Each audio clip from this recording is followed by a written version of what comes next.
ไปเบิ่งกันที่หน่วยภาคอนามัยและส่งเสริมสุขภาพที่ขึ้นกับคณะภาคหักฐานแผนกสาธารณสุขแขวงประเมินผลหน่วยภาคปลอดภัยเข้มแข็งนักแน่นประจำปี 2025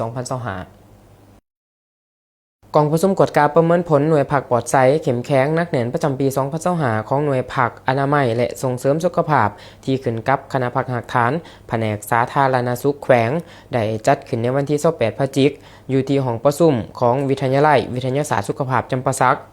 โดยการเป็นประธานของสหายนางอุตพรสมศรีท่าคณะภาคหักฐานห้องหัวหน้าแผนกสาธารณสุขแขวง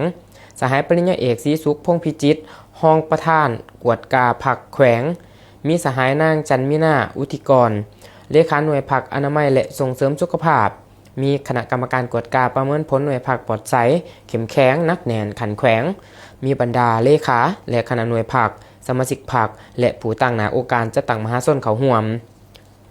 ในพิธีสหายนางจันมินาอุทิกรเลขาหน่วยผักอนามัยและส่งเสริมสุขภาพได้ผ่านบทรายงานการกะเกียมกวดกาประเมินผลหน่วยผักปลอดภัยเข้มแข็งนักแน่นประจำปี 2025 ของหน่วยผักอนามัยและส่งเสริมสุขภาพสหายนางจันทจรเถวงศาห้องเลขาหน่วยผักอนามัยและส่งเสริมสุขภาพ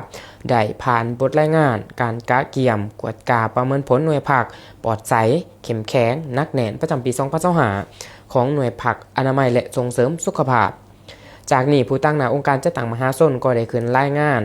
การประเมินผลสาวหนุ่มแม่ยิ่งกรรมบาลและรัฐกรโดยหย่อ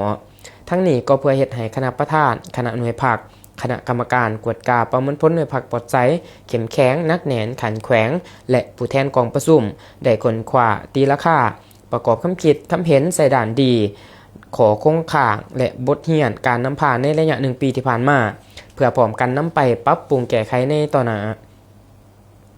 กองประชุมครั้งนี้ก็เพื่อเป็นบอนอิงเป็นการยั่งยืนคุณภาพในการนำพาการกวดกาประเมินผลหน่วยผักปลอดภัยเข้มแข็งนักแน่นประจำปี